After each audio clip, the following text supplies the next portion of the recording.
Welcome back to the TSV Sports Show. I am your host, Jasper Lindsay. Joined with me today is Marco Milani, Steven Risotto, and Arman Archignani.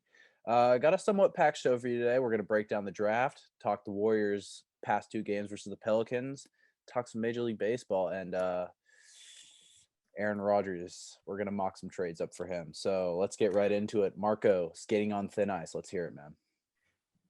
And skating on thin ice is a sad one because as of Tuesday night, the San Jose Sharks are out of the playoffs. They got knocked out after the 5-4 overtime loss to the Colorado Avalanche. The goals scored by the Sharks that night were Evander Kane with 2, Tomas Hertl, and Timo Meier. Meanwhile, the Avs had Mikko Rantanen, Valtteri. By the way, I apologize if I butcher these names. Valtteri Nishkukin, Gabriel Landeskog, Nazem Kadri, and then Gabe Burakovsky with the overtime winner. So that pretty much ends the chances for the San Jose Sharks to make the playoffs this year. So, yeah, it's sad, but they have a couple more games. They're playing tonight, and then they have 2 more on Friday and Saturday against the Coyotes, and then that will be pretty much done and dusted for the season. Then they're going to start preparing for the draft. They're going to start preparing for the next wave of free agency. They're going to start preparing to sign some players.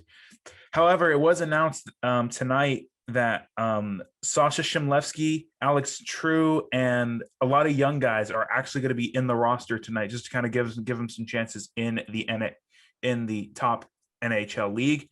This is probably just some way ahead scouting for next year, possibly to see who makes the team.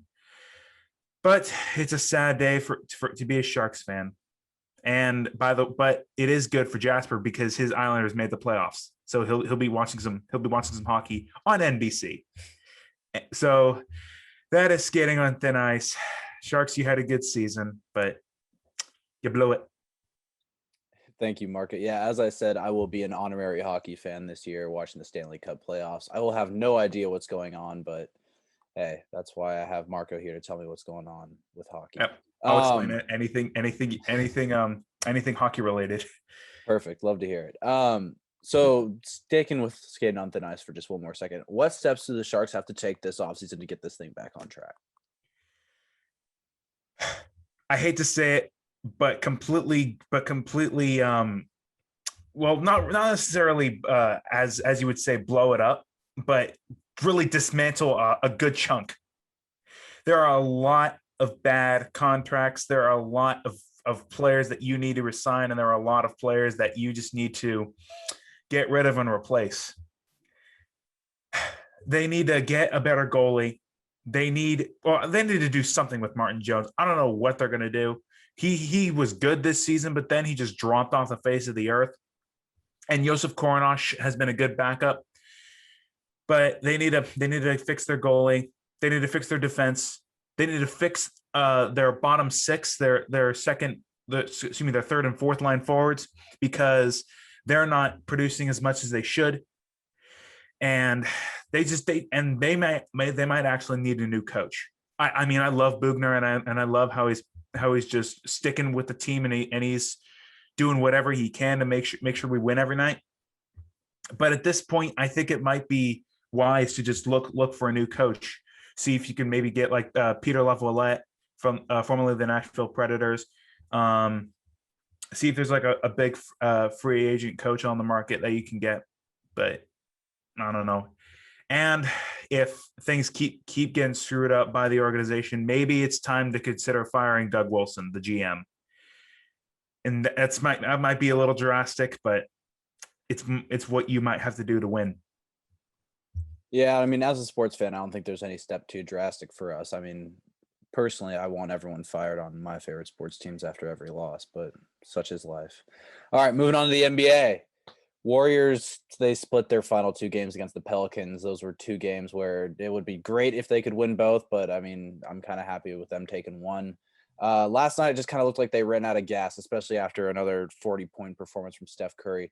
Armand, is is this team any good without Steph? And what are they going to be able to do in the play-on if Steph gets off to a cold start?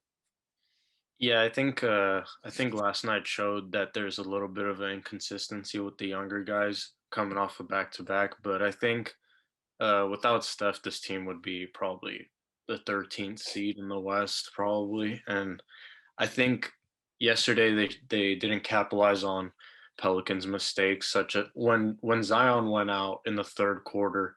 That was the time where they should have kept going. They went up 8, but then after that they couldn't put the last big run in to beat them. But as of right now, I like their chances at the 8th seed. That'd be really good for the Warriors if they can get that 8th seed in the play-in.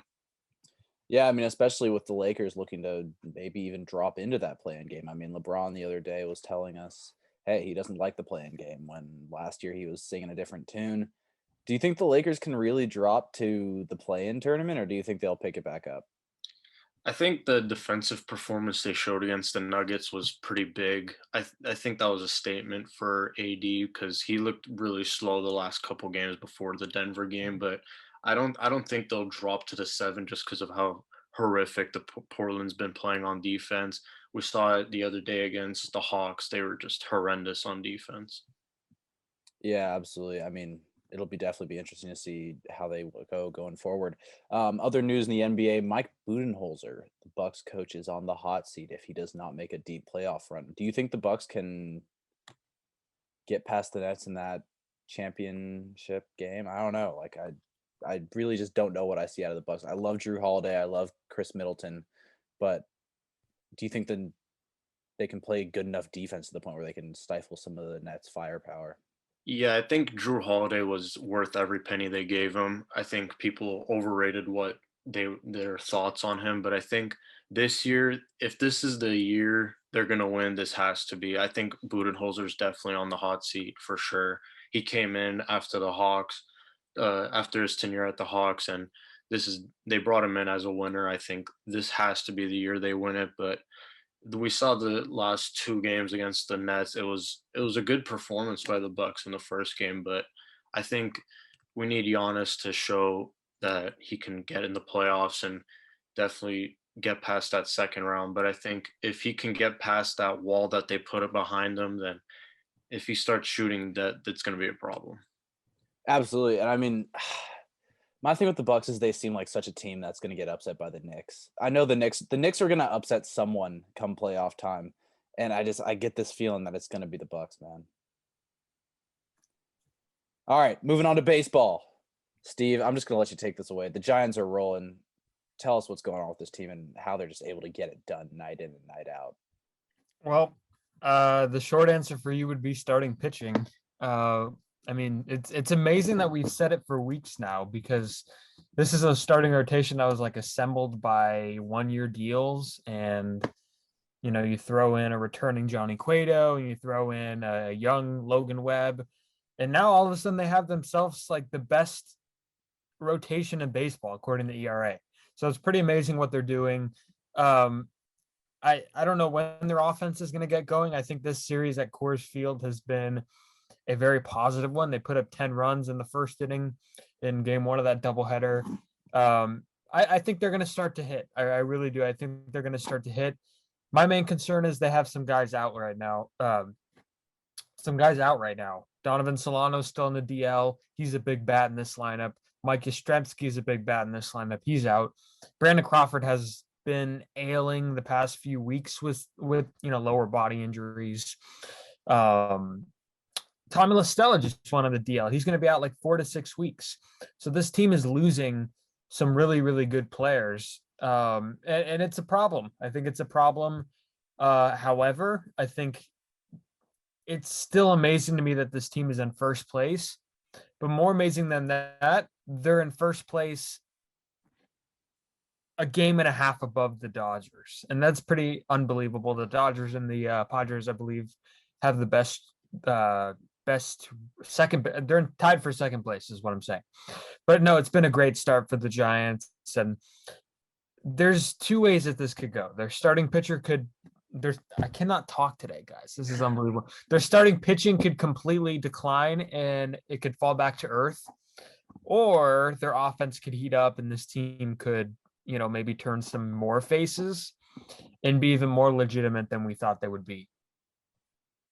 Yeah, absolutely. And I mean, they finish up in Colorado today, and then they head out to San Diego, and then at the end of the month, we finally get that Dodgers series. And if both teams, I don't know why it took so long. it's gonna be some awesome baseball to watch. Other news, the AL Central. I still don't know what's going on with this division. I mean, it seems like Kansas City and the White Sox are interchangeable right now. With the White Sox finally starting to pick it up, but losing Luis Robert is obviously huge for them. Can the Royals keep this up, or are we finally going to see them take a step back and decline? Are they just a little, what's the word? Fraud, I believe. There's an original Jasper word. No, but I think the Royals are good. They have some nice young players coming up, and we haven't even seen Bobby Witt or Mondesi, who's hurt. But I do agree with you that those injuries in Chicago did hurt the White Sox. Luis Robert and Eloy Jimenez, two outfielders who they were supposed to be big parts of this team, are now on the shelf. But I do also think the White Sox pitching staff is so good. It's easy to look at Dallas Keuchel and Lucas Giolito kind of off to slow starts, but then you look at Carlos Rodon, who's been the best pitcher in baseball, Dylan Cease, who's had some amazing outings, Lance Lynn, who just got back from an injury. I mean, this team is going to pit Michael Kopech, in kind of a spot start middle relief role. This team is set up to make a big October run. I would say the biggest surprise for me in this division is Minnesota. I'm so disappointed by what the Twins have done. I mean, pretty much outside of Nelson Cruz and Byron Buxton, this team has had no offensive production whatsoever. I kind of wish their bats would come alive all at once. I mean, we've seen Josh Donaldson get hot a little bit, but it's not enough. They have a lot of interesting role players. One of the guys that we've seen that has come out of nowhere and has a 123 OPS is a guy named Alex Krylov. I think that's how you say his name. Krylov. I'm so bad with names, but I think that's his name. Williams Astudillo is very good. I mean, their pitching has to step it up too. We saw a great year out of Kenta Maeda last year, and he's had, a really, really rough go around here in the first part of the year. So they need to pitch better. Their bullpen, I know they lost a lot in that regard. Alex Colomé lost his closing job. So they need to step it up. And I think that starts with the offense, and it has to be somebody other than Nelson Cruz and other than Byron Buxton. Absolutely. Speaking of players that are kind of unsung heroes on their team, Steve and I are about to rank some of our top 5 players who have been forgotten this season. I'm going to kick things off with my number 5. My number 5 is Freddy Peralta of the Milwaukee Brewers. It's easy to get caught up in Corbin Burns and Brandon Woodruff, but Freddy Peralta is one of those guys who they signed for just a great deal a couple years ago, 3 years. I forget the amount on it, but it was another steal for Milwaukee. And this pitching staff has just emerged as a whole as one of the best in baseball. And it's something I don't think a lot of people expected coming in, but Freddy Peralta has been a big part of that. We underestimated the Brewers, Jasper. Yeah, no, we totally misunderestimated the Brewers. I mean, I just didn't think they could hit, but they're quickly proving me wrong in there too. But yeah, Freddy Peralta, 2-0, 285. Probably I'd say one of the better number 3 starters in baseball. He's my number 5. Steve? Yeah, I didn't put this in any specific order, but I will give you some names here. I would say John Means is one of mine. Yep. John Means is statistically one of the best pitchers in baseball right now. He's had 6 starts. He's been phenomenal in each and every one of them. He's 3-0. Not a resurgent Oriole team. I wouldn't say they're resurgent just yet, but this year more than ever, we've seen the potential of what they could do with Cedric Mullins hitting well. But this guy's been fantastic. He's been striking guys out at a higher pace than he has in his career. John Means so far could be a front runner for the American League Cy Young. And I know it's just been 1 month, but it's not too late or too early to guess on those kinds of things. No, absolutely. Coming in at number 4 for me, I have Jared Walsh of the Angels. I mean, this is a guy, he flat out hits, man. He flat out hits. And it's easy to get lost in that lineup when you have guys like Mike Trout and Shohei Ohtani leading the way. But the Angels are finally starting to hit, and if they can figure out their pitching rotation, they could be a scary wild card team down the line. Ooh, yeah, no, I like that pick as well, Jared Walsh. I will go with another pitcher. I will go with Danny Duffy of the aforementioned Kansas City Royals. Another guy who's pitched great. This guy probably has pitched, I believe he's leading the American League in ERA right now. He's got 4 wins too. Danny Duffy's a guy who has underperformed throughout his entire career. Look at his career with the Royals, and it's just, 3.5 ERA, and then a random year with 2.5, then 4.08, and then 4.8, and then 4.3. So it's been a lot of ups and downs for Danny Duffy, but he's finally starting to get it together. He's 32 years old, and a guy who, if the Royals kind of somewhat decline, he could be a move for them at the deadline. He could help a rotation for sure. So Danny Duffy's my guy, an ERA plus right now of 7.28, which is unheard of, and he's striking out 10.2 guys per night. So we love to see it, Danny Duffy. Yeah, absolutely. Coming in at number 3 for me, I have Matt Harvey of the Baltimore Orioles. It's kind of weird to see this guy having a above 500 win-loss record. His ERA is 4.06, but hey, for Matt Harvey, that's the best we've seen in years. Yeah, it's kind of crazy to think that this is a guy who we were predicting Cy Youngs on Cy Youngs and going to be a mainstay in one of the best rotations in baseball for a while. And he just got completely off track. Now, I don't like Matt Harvey the person, but when he's pitching well, it's fun to watch.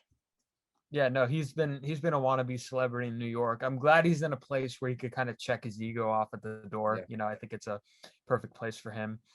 My next guy is Yulia Giriel from the Houston Astros. Now, this is a big, big year for Yulia Giriel. He's a free agent.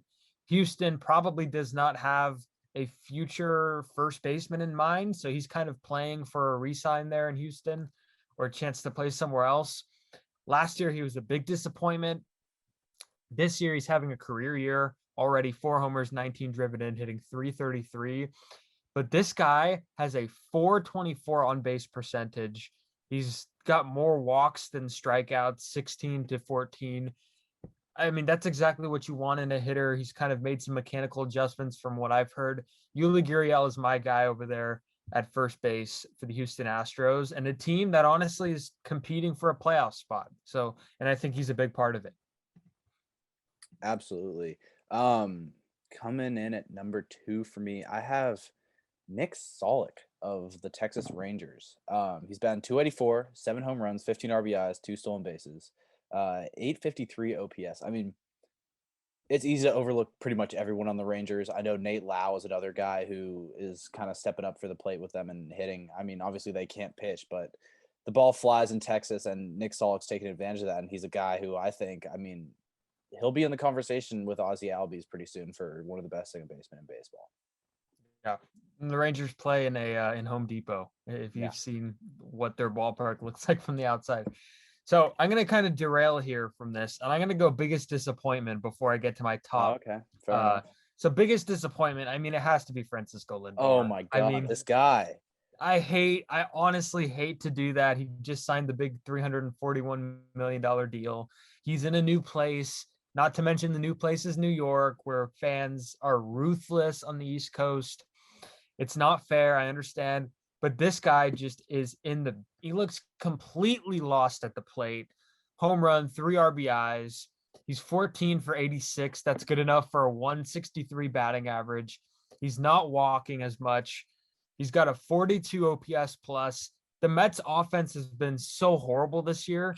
And I think the reason is because they don't have Francisco Lindor providing a spark in the middle of their lineup. So this guy needs to get it going. He's just not using his lower body, from everything that I've read. He knows about this. Obviously he knows about it. He's getting booed. It's not a fun start for Francisco Lindor. So he would be my next guy there. Sorry about it. Oh man, yeah.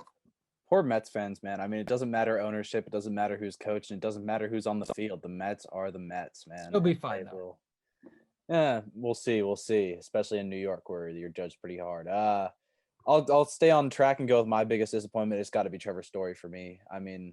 Not only is this a guy who's expected to lead this team, but he is playing to get traded, and I would prefer as a Rockies fan to get as much value as I can for Trevor Story. But the fact that he is not putting home runs in the seats at a Coors Field is concerning to me. Charlie Blackmon's another guy who's just off to an abysmal start. But I think I'm going to go for my number one guy who no one's talking about. And some stuff has started to come up about his name just because he's playing at a unbelievable level, but it's Mike Trout. I mean, we forget that Mike Trout is the best player on planet Earth far too often. He's batting 407. He's batting 407. It's insane what he can do with the bat. And yeah, I mean, he leads that team, and we need to get Mike Trout to the playoffs. Enough is enough. Let's get Mike Trout to the playoffs. This Angels team needs to they need to make a move for some starting pitching at the deadline, and they need to get to the playoffs because Mike Trout, I mean, he's 29 and he has yet to compete for a World Series title. This is ridiculous. He's 29. Let that sink. He's 29. That's unbelievable. So my main guy has the best offensive WAR right now in the National League. He is back from injury. There's no injury sidelining him. He's back from his struggles at the plate. His back is feeling fine. His body's feeling fine. Chris Bryant is back. This is a guy who is, and we mentioned Mike Trout's 29. Chris Bryant's 29. It feels like he was just the top prospect yesterday, trying to fight the whole extra year of control thing with the Graven suit with the Cubs, and supposed to be the best player in the game coming up as the number one prospect. Hasn't lived up to that. I know he's got an MVP, but Chris Bryant is working his way back. He's literally got a 320 batting average, a 201 OPS. I mean, this guy's unbelievable right now, leading the National League in extra base hits. And I mean, I know how much we keep mentioning this. The Cubs are 14-16. If they continue on this pace, Chris Bryant is going to be playing on a different team, and that might be his home for a while. I could see him finding a place and sticking there. I could see Wilson Contreras finding a place and sticking there. Kyle Hendricks. Cubs have assets. They're probably the most important team come deadline. So Bryant is my main guy for me. Yeah, hopefully he just doesn't get traded to the Mets because that's where his career will. I could say, hey, that's a spot for him. That's exactly the spot. Left side of the infield, by the way. That would be. That would be a great side of the infield to bat 200. Oh. Can I throw a player into this ring? As long as it isn't a Red Sox player. It's not. It's actually a Giants player. I actually want to say it's about a guy that's really not being talked about as much. He's being talked about more here because, of course, it's the local team. But Buster Posey, he's having an absolutely career renaissance. If you remember, back when he was first starting in the league, when the Giants were winning all those championships, he was one of the focal points of the team. He was hitting all kinds of home runs. He had a lot of RBIs. And this season, he's looking like he's having an absolute career resurgence, and I love to see it. I absolutely love to see it. Also, actually, just the Giants' catching core is doing really well. Kirk Casale, his average may not seem much, but defensively, he's doing great. He's caught what was it, almost six straight shutouts until we all know what happened with Logan Webb. But I just wanted to throw two names in the ring there. And he's Italian. Absolutely. He's Italian. And he's Italian. I like that. But yeah, Buster Posey. I mean, we saw it with Joe Mauer. We saw it with a bunch of catchers. These guys who consistently hit 300, their knees just give out. But you are right. Buster Posey, that year off, I think, has been huge for him. He's healthy. He's and kudos to him, to be honest, for sticking at the catching position. Yeah, exactly. That's amazing. Joe Mauer moved. We've been talking about Posey, when he would move. When is the time to move, Buster? He hasn't. And I think that's his desire. He wants to stay there. So good for him. He looks really healthy, as Marco said. Yeah, and props for the Giants for not being able to trade Bell and move him to first. So there we go. All right. Well, that wraps up our talk of the diamond. Moving to the gridiron. I mean, the draft was this weekend. We had so much news. I mean, Aaron Rodgers breaking probably the sports world right before the draft, saying he doesn't want to return to the Packers. Bill Belichick's dog was back. I mean, this draft had everything. Roger Goodell was hugging prospects. It was a great weekend for football. So let's kick it off with Armand. Which team brought in the best draft class? Yeah, I think off the bat, I think the Jaguars did a really good job. I think getting your franchise quarterback for the next 15 years plus, I think if he stays healthy, this could be a good Jaguars team. And I think getting Travis Etienne was nice, but yeah, we'll see what that offense can bring. I think they can be a nice sleeper team in that AFC South. I think that division's really up for grabs other than Tennessee and Colts. That might be the top two teams, but a sleeper team can be the Jaguars this season. Absolutely. How about you, Marco? Yeah, there we go. Yep, there's Nike. I'm just sorry. I'm really looking at the draft to see who actually drafted well. But I actually quite liked the Dolphin. I'm gonna be biased. I like the Packers draft too because you're crazy. You took the second best cornerback from Georgia. You had Earl Campbell on the board and you didn't take him. I'm sorry. All right, yeah. No. However, we did get some depth for Kenny Clark, and he's probably going to be one of the big steals of the draft. In Terrell Slayton, the defensive tackle out of Florida, we finally have some depth in that nose tackle position. I do like Eric Stokes. He is praised for that 4.2 speed. I love that Amari Rogers pick. And then we picked some. We had a couple of reaches on the O line, but overall, I liked their draft, but I think the Dolphins did well. Like Armand said, the Jaguars did really well. The Jets did pretty well too, but and the Giants getting Kadarius Toney in the first round and getting some more weapons for Daniel Jones. Yeah, I think the best is clearly the Jets. They got 3 first-round guys with their three first picks. I mean, Verituk is going to be a monster. Zach Wilson, if they can develop him right and he stays out of, if he doesn't get mono, he will be a great quarterback in New York. And obviously Elijah Moore is a monster and probably should have gone the first round. I even would have taken him over Kadarius Toney. For the Giants, Kadarius Toney kind of feels like a consolation prize. I mean, you were in position to get Devontae, you were in position to get Jalen Waddle.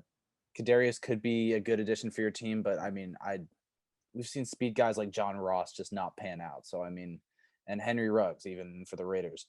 But speaking of tough draft classes, Armand, who do you think performed the worst?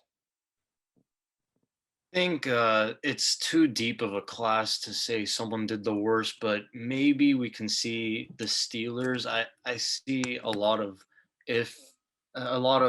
question marks. I think getting Najee was a good pick. I like Najee, but I think if they went with an O-line in the first round, O-line's been atrocious for the last couple of years for the Pittsburgh Steelers. But I think what they need to assess in free agency, hopefully, is get another tackle or another guard.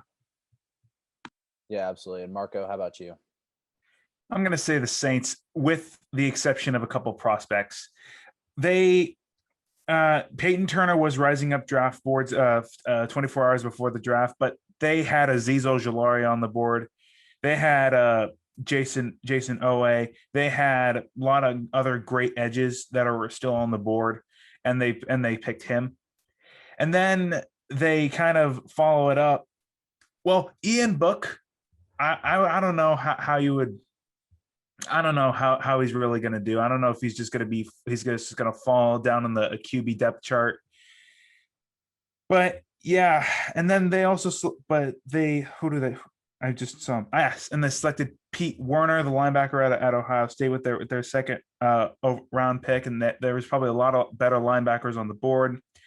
There was also Creed Humphrey, who could have probably helped on the O-line there. He probably would have provided some more protection for Jameis Winston or Taysom Hill, whoever starts there. But yeah, I just really didn't see much out of the Saints draft. Yeah, and for me, I'm going to actually be a little bit of a homer here and say as much as I want to give the Raiders draft credit, it was all over the place. Let's be honest here. I mean, taking Leatherwood, that was a reach. He'll be a great tackle if he can figure out if he can smooth out his edges. But yeah, I think Mike Mayock and John Gruden were everywhere, and this is just previewing my 60-second rant real quick.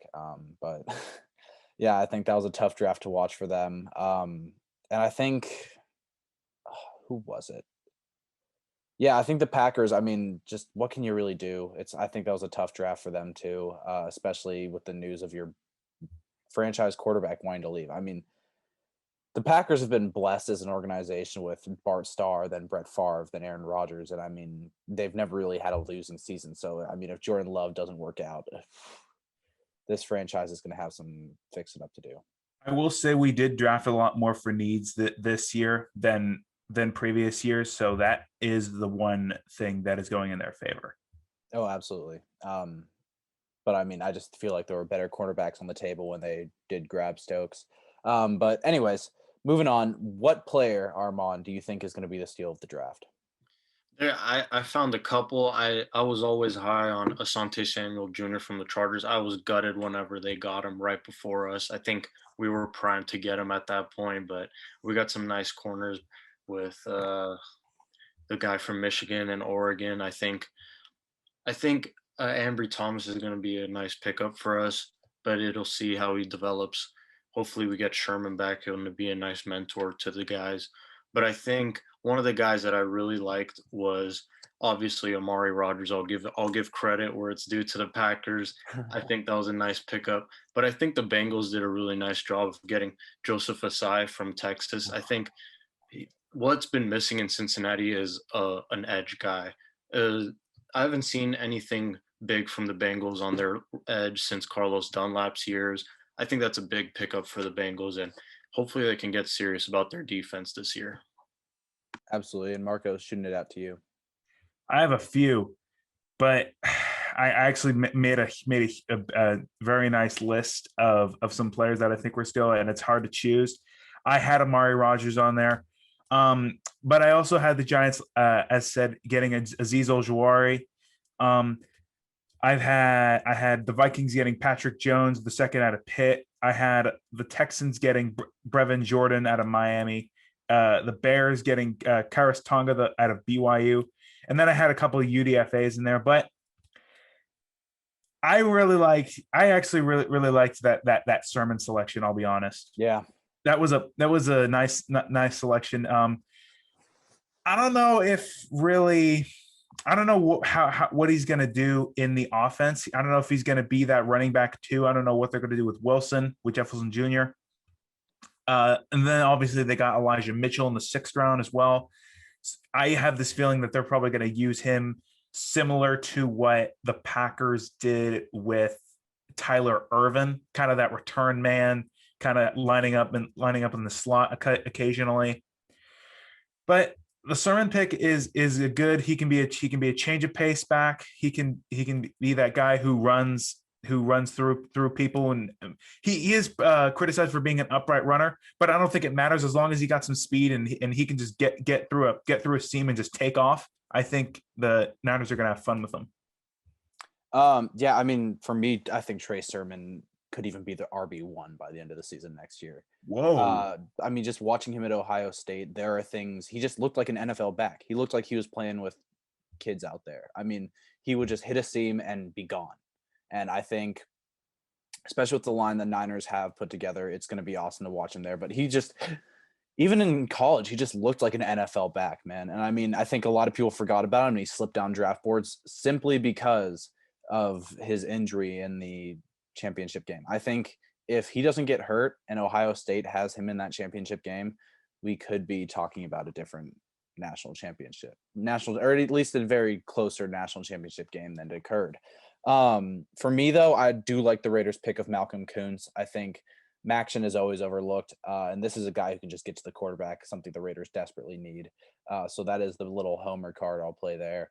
Other than that, I mean, Javonte Williams, I think that is a huge steal for Denver. He is going to be a monster. And think about it, like the numbers he put up splitting time with Mike Carter at UNC. I mean, Javonte Williams is a guy who we could have been talking about for the Heisman Trophy, honestly. He was that good at UNC, and I think it's just going to be a huge steal. Another steal of the draft, I forget which team he landed on, but Seth Williams out of Auburn. He is a monster. Fast guy. Bo Nix didn't do him justice, but I mean, he would just moss every defender I saw him go against in SEC play. And I mean, if you can compete in the SEC. Denver. Landed with Denver. Another great pick for Denver. And I think Denver really killed this draft, if we're being honest. I mean, maybe they'll get Aaron Rodgers, but actually that brings me right into Marco's mock of the week. Marco, I believe you have some Aaron Rodgers scenarios for us? I do, and kind of wrapping up this segment, I actually want to mention a couple UDFAs that were steals. Cade Johnson to the Seahawks, and they also got Tamarian Terry, the receiver at Florida State, absolute steals for the Seahawks. And a guy I wouldn't be surprised if he makes the 53 as like a backup or a return man. Bailey Gaither, the wide receiver out of San Jose State, going to the Packers. Dude has a full 4.43 speed. I was watching a little bit of highlights of him. He's got some speed and he can get some good separation. He might be a steal. But anyway, now let's go to the more depressing news with Green Bay's quarterback situation. So I do have a mock for there, and it's Denver because they've been linked most to him.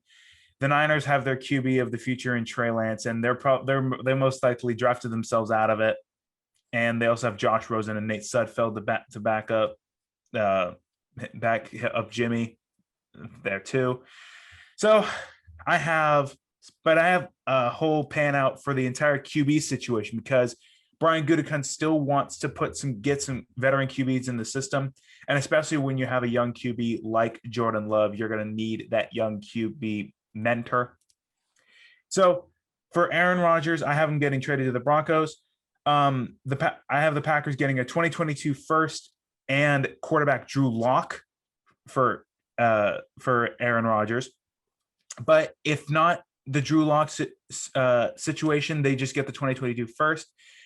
And then the Packers would trade a 2022 fourth for Nick Foles and then sign QBs either Connor Cook, Jordan Ta'amu, or somebody who just went on the QB market, Jeff Driscoll, to back up Love or to back up Nick Foles. So in this scenario, if they were to get Drew Lock, it would be Love and Drew Lock battling for that spot, and then they can sign either a veteran or the aforementioned Connor Cook, Jeff Driscoll, or Jordan Ta'amu to be that QB3. Or if there is no Drew Lock involved in it, it will be Jordan Love, Nick Foles as QB2, and then a battle between Connor Cook, Jordan Ta'amu, and Jeff Driscoll for the QB3 spot. Absolutely. I mean, I think my biggest takeaway from this trade is how awesome would it be if Denver just becomes the place where quarterbacks just go to win one more Super Bowl? Yeah, I think the Rodgers trade is going to be – this can make this division arguably the best with the NFC West and the NFC South. I think the AFC West has been a circus for the past 10 years. Obviously, Mahomes was running the last couple of years and Peyton Manning the years before. So I think this division can become truly competitive with Chargers coming back up, Raiders there as well. I think this division can be probably the second best in football right now if the Aaron Rodgers trade happens. Yeah, and I think Aaron would be a great fit in Denver. They already have a ton of weapons. He could get the most out of Jerry Jeudy. He could get the most out of Sutton. And even KJ Hamler, Steph Williams, they just have guys, man. I mean, Denver, they have really great depth on the offense. And with Javonte Williams coming in, he'll have a running back. Melvin Gordon, I expect to have a huge bounce back year. So, yeah, no, I like the trade. All right, moving on to 60-second rants. Marco, do you want to go first? I know you're tearing the Packers organization a new one, and I think we all want to hear this. Okay. GM Brian Gutekunst of the Green Bay Packers, the 60-second rant is all for you. You are purely the reason why Aaron Rodgers is the way he is right now and asking for his way out. You single-handedly not only burned the bridge, but subsequently threw the ashes into a bottomless pit, never to be seen again. And why? Because you made a decision not to give your QB common courtesy and tell Rodgers you're going to draft his replacement and not helping him out by providing him, people to throw to. Look at your rival, the Bears. They did just that in this year's draft, and their QB hasn't even played a single down for the team yet. You are literally holding the door open with a giant neon arrow for him to leave, all because of your incompetence. Great freaking job, Goody. Great job. You may have just cost your team your future, and you deserve to be fired. Wow. I mean, I think I've been waiting for that all year. That was wonderful, Marco. Thank you. All right, Armand, kicking it out to you. I mean, I just love Can we give some respect? I Yeah, love here, Packer time fans. out. Round of applause for that one, real quick. All right, yeah, that might be the greatest 60-second rant we've ever had on this Peak show. Marco Milani. Yeah. All right, Armand, you're up. I love to see the Packer fans when they're mad. It's an amazing sight for me. But I think I'm going to talk about the Niners draft. I think it was the Niners draft and the free agency. Obviously, I didn't expect to get all our players back. I think this was an amazing front office move by John Lynch. He's been on top of his game, and he was never satisfied with the Super Bowl appearance. I think he's been going up to number 3 was a big, big statement by the Niners. I think that was a big move by them, and this has been a great draft. I mean, we assessed our needs. We got a quarterback. We got our guards. Aaron Banks was a big pickup, I think, for us. I think getting corners like Ambry Thomas and Demo, those were big. I think if we can get Sherman back for another year, he would be huge for Demo and Ambry Thomas. That would be an awesome pickup. And kudos to Shanahan for picking up Trey Lance, and hopefully he has a nice career here in the Bay. Great stuff from Armand. All right, Steve, let's hear it, bud. All right. There's an MLB umpiring problem. Yeah. And we've seen it to start 2021. It's been unbelievable. Okay. Alex Bohm did not touch home plate, called safe. Okay. And the ball even beat him. The other day, Andrew McCutchen in the baseline, they said that he went out of the baseline. He went in a straight line. Okay. Zach Godley, the little tapper up the first base side, they said it was obstruction that he interfered. Why are MLB umpires getting themselves involved in the game when they don't need to? Okay, Angel Hernandez said the other day that he blew a call and he said he guessed. You can't guess when you're an MLB umpire, okay? You're paid to do this at the highest level. Use some common sense, okay? Angel Hernandez, Marty Foster, all the umpires use common sense. Not everything is by the rule books, okay? Use your head if you have one. God. Great stuff, Steve. And I mean, honestly, it's getting to the point where MLB umpires just want to make the game about themselves, and it's kind of ridiculous. It's almost like some of the MLB writers in America. So yeah, we got a little comparison there. All right, I'm gonna finish us strong by just tearing the Raiders GM room a new one. I mean, Mike Mayock, dude, no one cares that you think you're smarter than everyone in the draft. You don't have to keep reaching for these guys to make statements and be like, oh, I'm the smartest GM and I get the most values out of my players. Dude, no one cares. John Gruden, no one cares that you just want to load your offense with fast guys. I mean, we're the Raiders, but Al Davis is dead. We don't need to keep drafting fast dudes. We could have quit this tradition while we were ahead. I mean, I love to see it just because I love my franchise to be in chaos constantly, but seriously, what is going on here? Our owner has, Spider 2Y Banana, cool, Gruden. You have these weird plays that make you unique. It's not about being unique in the NFL. It's about winning football games. No one cares the way you do it. Just win football. Our phrase is literally just win, baby. I don't know what's going on here. Gruden and Mayock, you need to figure it out because, I mean, awesome. You take boomer bust prospects and they usually bust. Sick. What do you want, a cookie? All right, that's all I got for today. I think this might be our best 60-second rant of all time. Just a lot of great stuff from all the guys. And this was a show that was kind of thrown together last minute. Thank you guys for tuning in. We'll get this up later today. And as always, thank you for tuning into the TSV Sports Show.